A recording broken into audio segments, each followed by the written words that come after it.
హల్లెలూయా. చూద్దాం. మొదటిది ఏంటంటే, కొత్త నిబంధన ప్రకారం దేవుడు ఏం చేశాడు అని చూద్దాం. రోమీయులకు రాసిన పత్రిక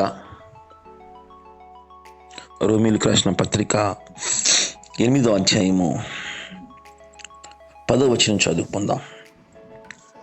రోమీయులకు రాసిన పత్రిక 8వ అధ్యాయము 10వ వచనం చదువుకుందాం. క్రీస్తు మీలోనున్న ఎడల మీ శరీర విషయమే మృతమైనది గాని మీ ఆత్మ నీతి విషయమై జీవము కలిగి ఉన్నది. చాలు. ఇక్కడ ఈ వాక్యాన్ని విభజించి చదువుకోవాలా. దేవుని వాక్యాన్ని విభజించి చదవాలంట. అప్పుడే ఆ వాక్యం మనకు క్లారిటీగా అర్థమవుతుంది. విభజించి చదవడం, చదువుకుంటూ వెళ్ళిపోవడం కాదు, విభజించి చదవాలంట. ఇక్కడ చూస్తే ఆత్మలు అనేటివి కనిపిస్తా ఉన్నాయి. ఇక్కడ ఎవరి ఆత్మ? నా ఆత్మ, దేవుని ఆత్మ, పరిశుద్ధాత్మ, కుమారుని ఆత్మ అని చూద్దాం. అన్నీ ఒకటే, అన్నీ ఏకాత్మ ఉన్నాయి. కానీ మనం ఇక్కడ ఏ ఆత్మ అనేది తెలుసుకుందాం. ఇక్కడ చూస్తే క్రీస్తు, చదవండి 10వ వచనం, క్రీస్తు మీలో ఉన్న ఎడల. ఇక్కడ యేసయ్య గురించి చెప్తున్నాడు. ఇక్కడ యేసయ్య మీలో ఉన్న ఎడల అంటే వాక్యం మీలో ఉండాలి. యేసయ్య ఉండాలంటే యేసయ్య ఎవరు? వాక్యం. సో వాక్యం నీలో ఉన్న ఎడల అంటున్నాడు. ఇక్కడ యేసు నీలో ఉండాలంటే ఆయన వాక్యం నీలో ఉండాలా, ఆయన వాక్కు నీలో ఉండాలా. ఆయన వాక్కు నీలో లేదనుకోండి, నీ వాక్యం ఉందనుకోండి, నీ మనస్సే ఉంది, నీ తలంపే ఉంది, నీ ఆలోచన ఉందనుకోండి, అప్పుడు క్రీస్తు నీలో లేడు అని అర్థం. ఆయన వాక్కు నీలో ఉండాల. క్రీస్తు మీలో ఉన్న ఎడల ఏం జరుగుతుందో చూద్దాం. మీ శరీరము పాపము విషయమై మృతమైనది. ఆ వాక్కు ఏం చేస్తుందంట? మన శరీరము ఏదన్నా పాపము చెయ్యాలి అంటే ఈ వాక్కు ఏం చేస్తాడంటే చేయనీయకుండా ఆ పాపాన్ని చంపేసేలాగా చేస్తాదంట. హల్లెలూయా. ఆ ఆశను చంపేస్తుంది. నీ శరీరంలో ఆశ ఉంది, పాపం చేయడానికి నీ ఆశని ప్రేరేపిస్తుంది ఆ పాపం, ఆ దురాత్మ. అప్పుడు దేవుని ఆత్మ లేదా క్రీస్తు ఆత్మ ఏం చేస్తుంది? ఆ ఆశని చంపేస్తుందంట. హల్లెలూయా. ఆయన వాక్కు ఆ ఆశని చంపేస్తుంది. హల్లెలూయా. ఆ వాక్కును చంపేస్తుంది. ఆ వాక్కు చంపేస్తుంది పాపము. చూడండి, మీ శరీరము ఏమంటున్నాడు? పాపము విషయమై మృతము. చెప్పండి, అంటే మీ శరీరాన్ని పాపము విషయంలో చేయకుండా చంపేస్తా. అంటే చంపేయడం అంటే అర్థం ఏంటి? నువ్వు మీ శరీరం చచ్చిపోద్దని కాదు. చనిపోతే, ఒక వ్యక్తి చనిపోయాడు, అతనిలో జీవం ఉంటుందా? అతను ఏమన్నా చేయగలడా? లేవగలడా? ఒక వ్యక్తి చనిపోయాడు అనుకుందాం, అతను లేవగలడా? ఆహారం తినగలడా? నడవగలడా? జీవించగలడా? అంటే చనిపోవడం అంటే అందులో జీవం ఉండదు. అందులో కాబట్టి అంటే పాపము చేయడానికి నీకు జీవం లేకుండా చేస్తుందంట దేవుని వాక్కు. అంటే చనిపోయినట్టు లెక్క, చంపేస్తుంది. దేవుని వాక్కు అంత శక్తి కలది. పాపము, మీ శరీరము పాపము విషయమై మృతమైనది. మృతమైనది. మీ ఆత్మ నీతి విషయమై జీవం కలిగి ఉన్నది. హల్లెలూయా. అంటే ఇక్కడ మీ శరీరము పాపము చేయకుండా చేస్తుంది యేసయ్య ఆత్మ. రెండోది, నీ ఆత్మకు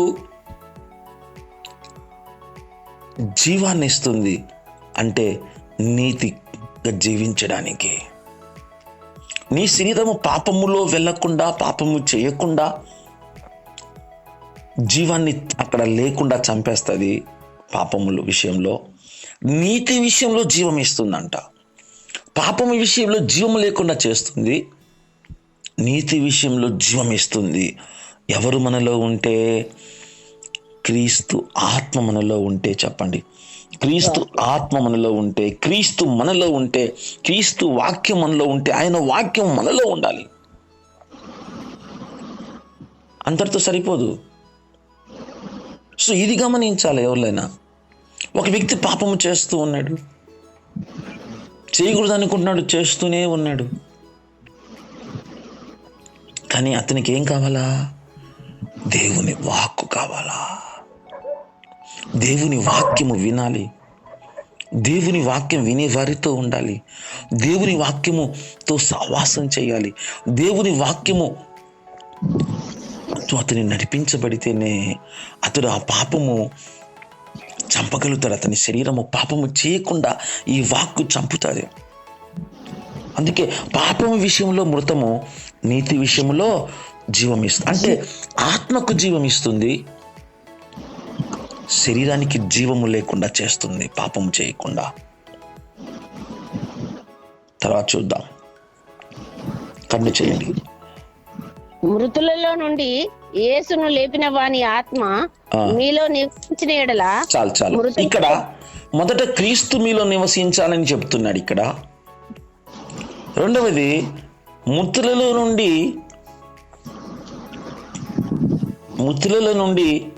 యేసును లేపిన వాని ఆత్మ అంటున్నాడు ఇక్కడ. యేసు లేపింది ఎవరు? తండ్రి అయిన దేవుడు. అంటే క్రీస్తు వాక్యము నీలో ఉండాలి. ఇప్పుడు మృతులలో నుండి యేసును లేపిన వాని ఆత్మ అంటున్నాడు. అంటే ఎవరు? దేవుడు. మీలో ఏం చేయాలంట? నివసించిన ఎడలా. ఇక్కడ నివసించాలి. వాక్యము పని చేయాలి అంటే వాక్యము ద్వారా పని చేయడం వేరు, దేవుని ఆత్మ మీలో నివసించడం వేరు. చూడండి, కొరింథీయులు పాపం చేస్తున్నారు, జారత్వం చేస్తున్నారు, అబద్ధాలు చేస్తున్నారు, మోసం చేస్తున్నారు. అప్పుడు పౌలు అంటాడు, మీ శరీరము పరిశుద్ధాత్మకు మలమేమి లేదా? మీలో పరిశుద్ధాత్మ నివసించాలి. ఇక్కడ దేవుడు నీలో నివసించాలి. ఎవరు నివసించాలి? ఏ దేవుడు? ఏ దేవుడు? అందరు దేవుడు నాలో ఉన్నాడు, అందరు దేవుడు నాలో ఉన్నారు అంటారు. ఏ దేవుడు?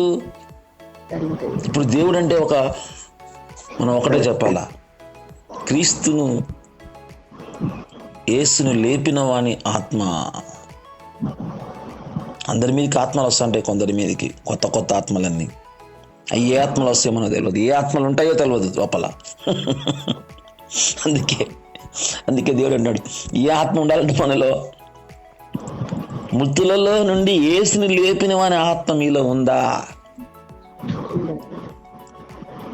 ఈ ఆత్మ ఉండాలా? అదే దేవుని ఆత్మ. దేవుని ఆత్మ అంటే ఏమని అర్థం చేసుకోవాలా మీరు చెప్పండి? మృతులలో నుండి యేసును లేపిన వాని ఆత్మ ఏంటి? దేవుని ఆత్మ. అందరూ దేవుళ్ళు కాదు. దేవుడు అంటే ఎవరంటే మృతులలో నుండి యేసును లేపిన వాడే దేవుడు. అంటే క్రీస్తు నీలో ఉండాలి, దేవుడు నీలో ఉండాలి, నివసించాలి. దేవుడు చెప్పండి, దేవుడు నాలో నివసించాలి. మృతుల నుండి యేసును లేపిన మాత్రం నాలో నివసించట్లా ఏం జరుగుతుందో చూద్దాం.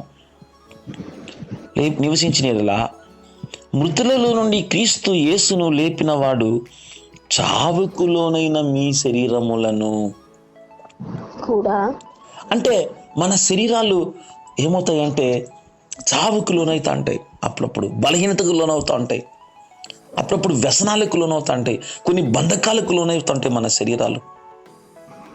ప్రార్థన చేయాలంటే చేయలేం, మోకరించలేం, నొప్పులు.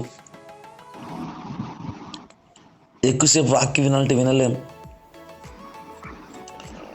ఎందుకు? ఈ శరీరాలు ఏమైనాయి? చావుకు లోనవుతున్నాయి. ఒక వ్యాధి వస్తుంది, చనిపోతాం, చావుకు లోనైపోతాం. అందుకే చావుకు లోనైన మీ శరీరములను ఏమంటున్నాడు దేవుడు ఇక్కడ? మీ శరీరములను ఏం చేస్తారంట? మీలో నివసించుచున్న తన ఆత్మ ద్వారా. మీలో నివసిస్తుంది ఎవరు? దేవుడు. ఆ దేవుడు నివసిస్తుంటే తన ఆత్మ ఏది? పరిశుద్ధాత్మ. చెప్పండి, తన ఆత్మ ద్వారా ఏం నేర్పిస్తాడు? తన ఆత్మ ఎవరు? పరిశుద్ధాత్మ. చూడు, మీలో నివసించిన తన ఆత్మ ద్వారా మీ శరీరములను కూడా ఏం చేస్తాడంట? జీవింపజేయును. తన ఆత్మ ద్వారా జీవింపచేయును. చావుకు లోనెప్పుడెల్లా నీకు జీవాన్ని ఇస్తూ ఉంటాడు, నువ్వు చనిపోవు. అందుకే ఆయన వాక్యము మనలో ఉండాలి, దేవుడు మనలో నివసించాలి. ఈ రెండు కార్యాలు మనలో జరగాలి. అప్పుడే నువ్వు జీవించగలుగుతావు. అప్పుడే నువ్వు శరీరాన్ని జయించగలుగుతావు, శరీర తలంపులను జయించగలుగుతావు. అప్పుడే నీలో క్రీస్తు ఆత్మ, చూడండి, అప్పుడు నీతిగా జీవించగలుగుతాం. మనం పాపం చేయం, నీతిగా జీవిస్తాం. క్రీస్తు మీలో ఉంటేనే నువ్వు నీతిగా జీవిస్తావు. క్రీస్తు నీలో లేకపోతే నువ్వు నీతిగా జీవించలేవు. చెప్పండి, క్రీస్తు నీలో ఉంటేనే నువ్వు నీతిగా జీవిస్తావు. క్రీస్తు నీలో లేకపోతే నీతిగా జీవించలేవు. గుర్తుపెట్టుకోవాలి. మొదటి, క్రీస్తు లేకపోతే జీవించలేము. మనం ఏ విధంగా జీవించలేము? నీతిగా జీవించలేము. ఎందుకంటే ఆయన మనలో ఉంటే నీ ఆత్మకు నీతి విషయమై జీవం ఇస్తాడు. హల్లెలూయా. ఏమిస్తాడు ఆయన మనకు? ఆత్మకి జీవం. అలాగే నీ శరీరానికి ఏమిస్తాడు? పాపం విషయంలో మృతంగా చేస్తాడు. రెండోది, దేవుని ఆత్మ నీళ్ళు నివసిస్తే చావుకులోనైనటువంటి మీ శరీరాలను ఏం చేస్తాడు? తన ఆత్మ ద్వారా జీవింపచేస్తాడు. అందుకే ఈ రెండు అంశాలు బాగా గమనించాలి. మూడవది, పరిశుద్ధాత్ముడు ఏం చేస్తాడో అది కూడా చూద్దాం.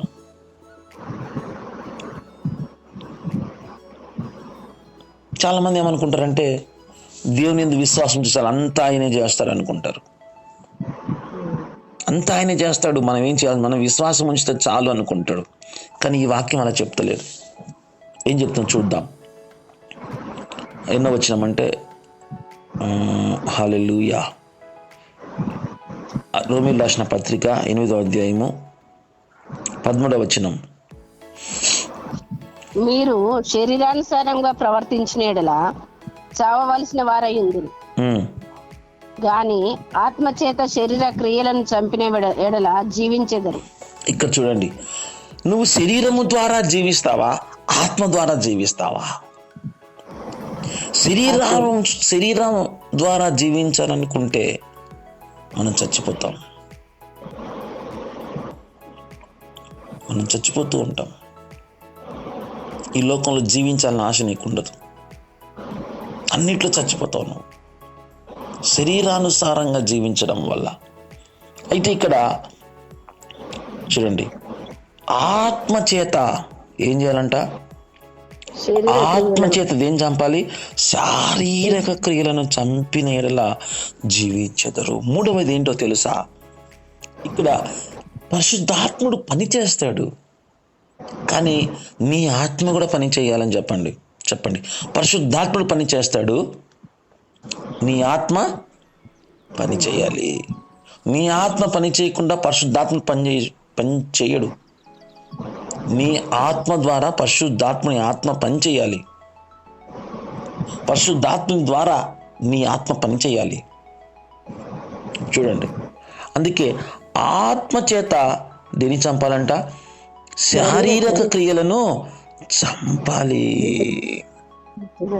చూడండి, యేసు ప్రభువారు కొండ మీద ఉపవాసం చేస్తూ ఉంటే అతనికి దురాత్మ వచ్చి ఆశ పెడతా ఉంది, శోధిస్తూ ఉంది, మహిమ చూపిస్తూ ఉంది, అతనితో పాపం చేయాలని చూపిస్తూ ఉంది. కానీ యేసు ప్రభువారిలో దేంతో జయించాడు? వాక్యము. ఆయన వాక్యం తీసుకున్నాడు. ఆ వాక్యం తీసుకుంటే ఏమైంది? శరీర క్రియలను చంపేశాడు, ఆత్మ ద్వారా జీవించాడు. అప్పుడు ఆత్మకు బలం వస్తుంది. హల్లెలూయా. ఆత్మకు జీవం వచ్చినప్పుడే నీకు ఆత్మకు బలం వస్తుంది. శరీరానికి జీవం వచ్చిందనుకోండి,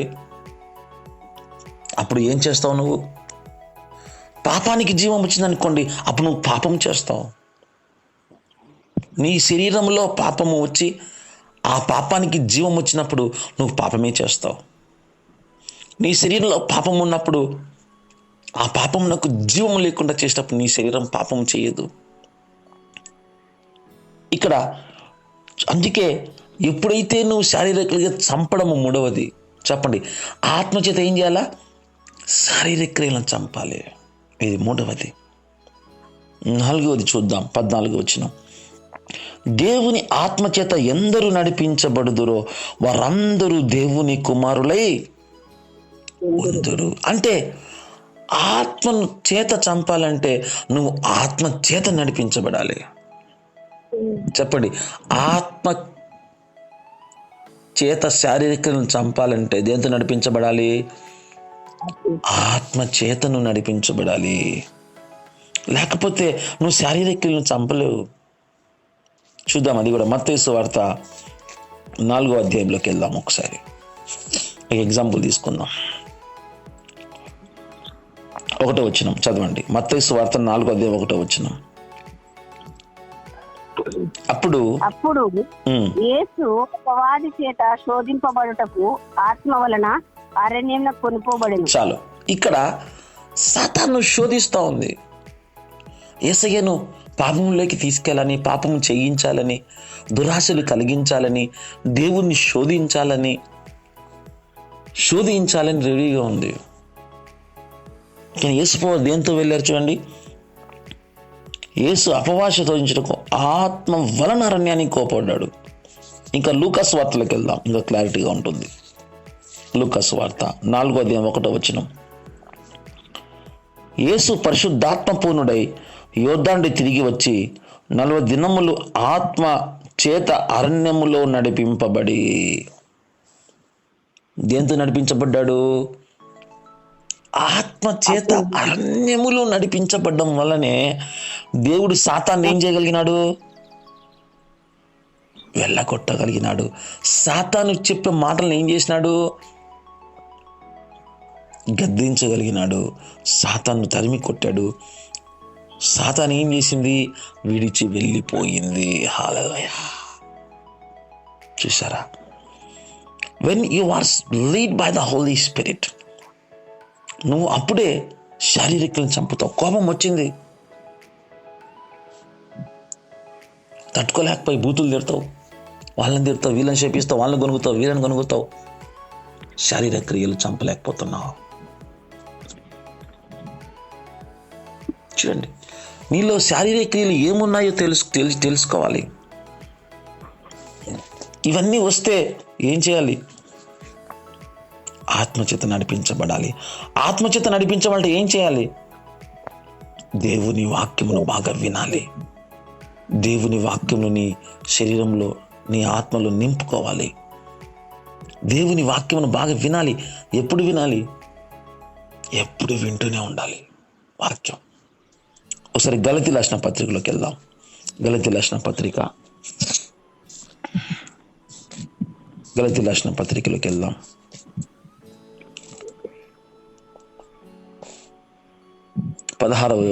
5వ అధ్యాయం 16వ వచనం. ఆత్మానుసారంగా నడుచుకునుడి, అప్పుడు మీరు శరీరేచ్ఛను నెరవేర్చరు. అంటే దుష్టశక్తి కొన్ని ఐడియాలు ఇస్తుంటది నీకు. ఇట్లా చెయ్యి, అట్లా చెయ్యి, ఆ విధంగా చెయ్యి, ఈ విధంగా చెయ్యి, అట్లా చెయ్యి, ఇట్లా చెయ్యి అని ఉంటుంది. ఆ విధంగా నడుచుకుంటే నీవు ఆత్మతో నడుచుకున్నవాడవు కాదు. గమనించాలా, ఇది ఆత్మానుసారమా, శరీరానుసారమా? ఈ విధంగా నడుచుకుంటే శరీరేచ్ఛలు నాలో పెరుగుతాయా, చచ్చిపోతాయా? నేను ఏం చేయాలి? శరీర కోరికలను చంపుతున్నానా? చూడండి, ఒకరు ఉంటారు గర్వం. ఎవరైనా తిట్టారనుకో, నన్ను తిడతాడా, నీకు ఏం చేయాలో చేస్తా అని అనుకున్నావు అనుకోండి, అప్పుడు నువ్వు ఎవరు చెప్పినట్టు వింటున్నావు? నీ గర్వమును అణుచుకోలేక దురాత్మ చెప్పినట్టు ఆ గర్వాన్ని బట్టి వాడిని అణిచివేయాలనుకుంటావు.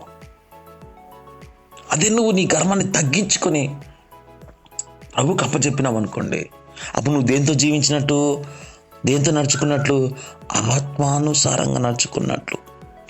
అంటే ఆత్మానుసారంగా నడుచుకోలేకపోతే నువ్వు శరీరేచ్ఛలను జయించలేవు. అప్పుడు దాన్ని నెరవేరుస్తావు, దేవుని చిత్తాన్ని నెరవేర్చలేవు. ఎందుకంటే ఈ రెండు ఆపోజిట్. చెప్పండి, ఈ రెండు ఆపోజిట్ అని చెప్పండి. ఆపోజిట్. అందుకే 13-18 వచనం చూస్తే, ఆత్మచేత నడిపించబడిన యెడల ఏమవుతారంటే అప్పుడు నువ్వు వీటన్నిటిని ఏం చేస్తావు? జయిస్తావు.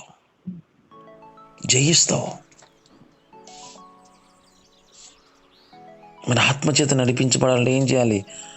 ఆత్మను గూర్చినటువంటి మాటలు వినాలి. ఆత్మ ఏం చెప్తుందో తెలుసుకోవాలి.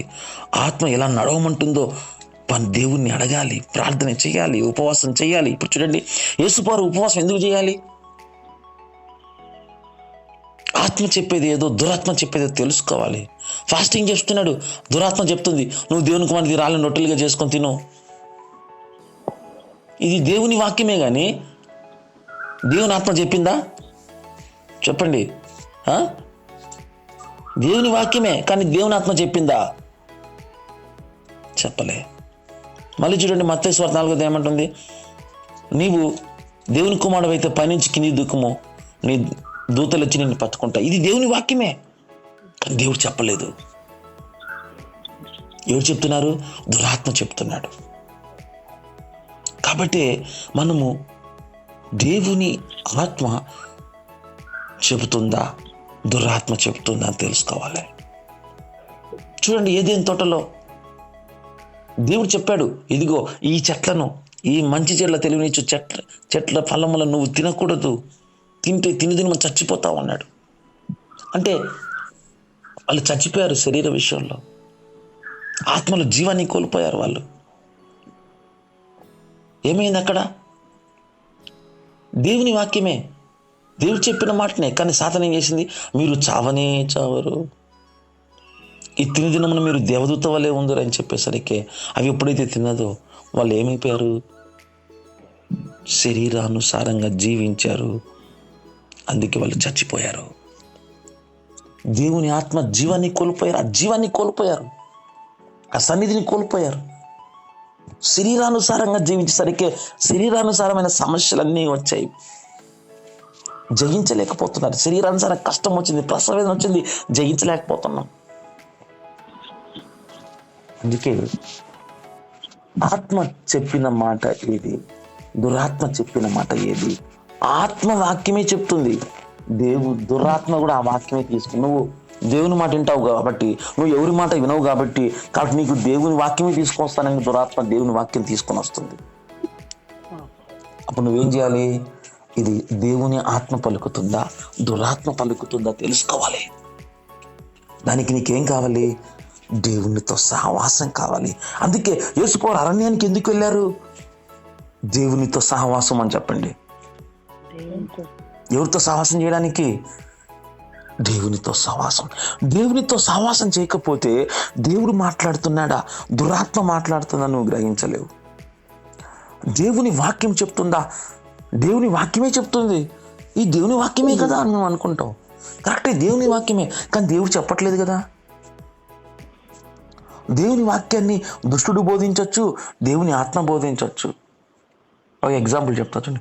ఈ రోజుల్లో దేవుని వాక్యాన్ని అన్యులు కూడా చెప్తున్నారు, ఇది ఇలా ఉంది అలా ఉందని. దేవుని వాక్యం చెప్పేది వింటావా? దేవుని వాక్యం తీసుకొచ్చి ఈ వాక్యం తప్పు అని చెప్తున్నారు చాలామంది. మరి వింటావా? దేవుని వాక్యమే చెప్తున్నారు వాళ్ళు. చాలామంది అన్యులు వింటున్నారు.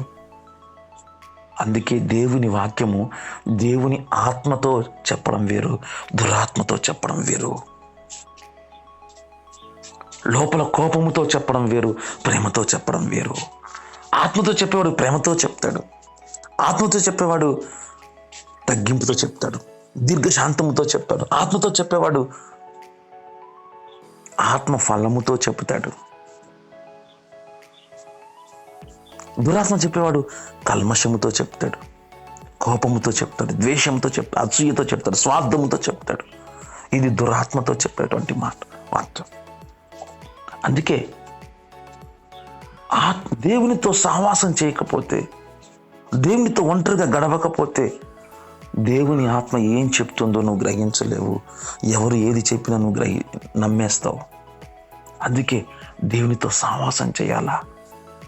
దేవుడు సహవాసం చేయాలంటే దేవుని వాక్యం నీలో నింపబడాలి.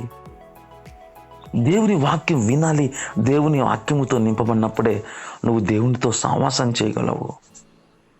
దేవుని వాక్యం వినకుండా, దేవునితో ప్రార్థన చేయకుండా నువ్వు దేవునితో సహవాసం చేయలేవు.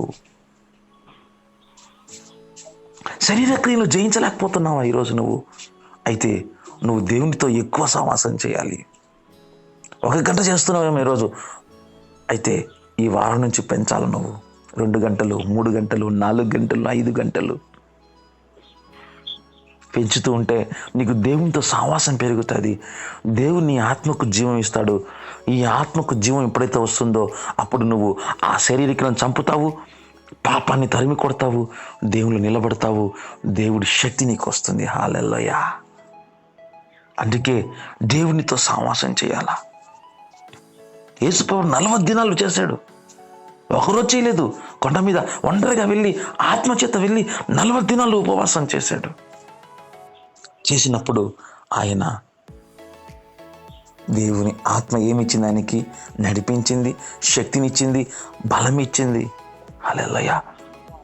జయించే శక్తినిచ్చింది.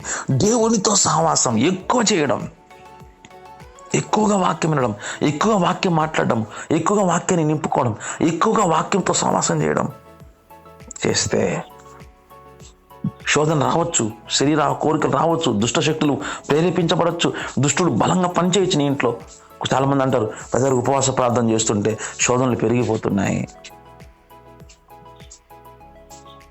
కరెక్టే, పెరుగుతాయి. పెరగకుండా ఎందుకుంటాయి? శోధనలు పెరిగే కొద్దీ దేవుడు ఏమి ఇస్తాడు నీకు? నీ ఆత్మకు అభిషేకం అని చెప్పండి. అంటే నువ్వు ఇంకా సహవాసం చేయాలి అంటే నీకు అర్థం కావట్లేదు. శోధనలు పెరిగిపోతాను బదులు నేను ఏం చేయలేకపోతాను అనుకుంటావు. కాదు. ఆ ఉపవాసంలోనే దేవుడు ఏం చేస్తాడు? నీకు నీ ఆత్మకు జీవం ఇస్తాడు. నీ ఆత్మకు ఏమిస్తాడు?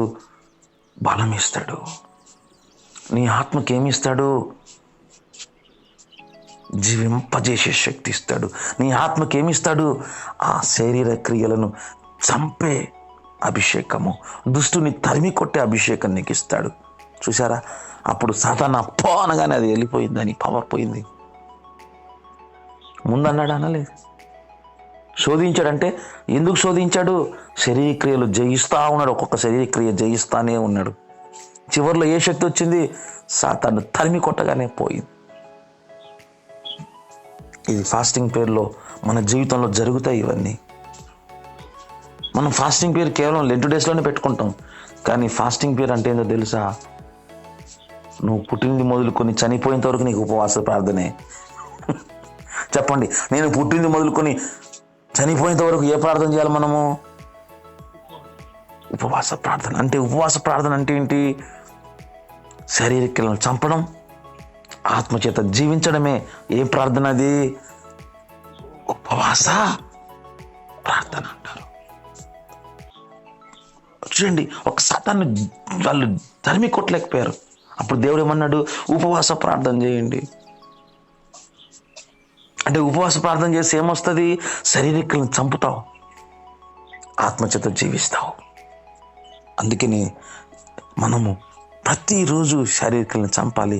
ఆత్మచేత జీవిస్తేనే మనం ఈ లోకంలో జీవించగలుగుతాం. కళ్ళు మూసుకొని ప్రార్థన చేద్దాం. హల్లెలూయా. యేసయ్యా, నీకు వందనాలు చెల్లిస్తున్నాం. పరిశుద్ధాత్ముడా, నీకు వందనాలయ్యా. అయ్యా, ఇదిగో ఈ వాక్యము ద్వారా నన్ను నడిపించండి. నీ వాక్యముతో నింపబడాలి. నీ వాక్యముతో అనుదినం సహవాసం చేయాలి. యేసయ్యా, నీతో సహవాసం చేయాలి. నీవు నాలో నివసించాలి. దేవా, ఇదిగో నీ ఆత్మ నాలో నివసించాలయ్యా. ఇదిగో నేను శారీరకలో చంపాలి. ఇదిగో నీతి విషయమై జీవించాలి. అయ్యా, నీ ఆత్మ చేత నడిపించబడాలి. నీ ఆత్మానుసారంగా నడిపించబడి నన్ను నీ కొరకు జీవించాలి దేవా. నీ కొరకు ఆత్మను ఎన్నో సంపాదించాలి తండ్రి. అపవాదిని ఎదిరించాలి. వాని తంత్రములు తిప్పికొట్టాలి నాయన. అట్టి కృప నాకు దయచేయమని ప్రార్థన చేస్తున్నాను. హల్లెలూయా. యేసయ్యా, ఈ ఫోన్లలో ఏకీవిస్తున్న ప్రతి బిడ్డను ఇప్పుడు నీ ఆత్మ తాకును కాక. Lord, touch them and fill them. నీ ఆత్మతో నింపండి నాయన తండ్రి. నీ ఆత్మ ద్వారా జీవింప చేయమని ప్రార్థన చేస్తూ నీకే సమస్తమైన మహిమ, ఘనత, ప్రభావాలు చెల్లిస్తూ నజరేయుడైన యేసు నామములో ప్రార్థిస్తున్నాము తండ్రి. ఆమేన్.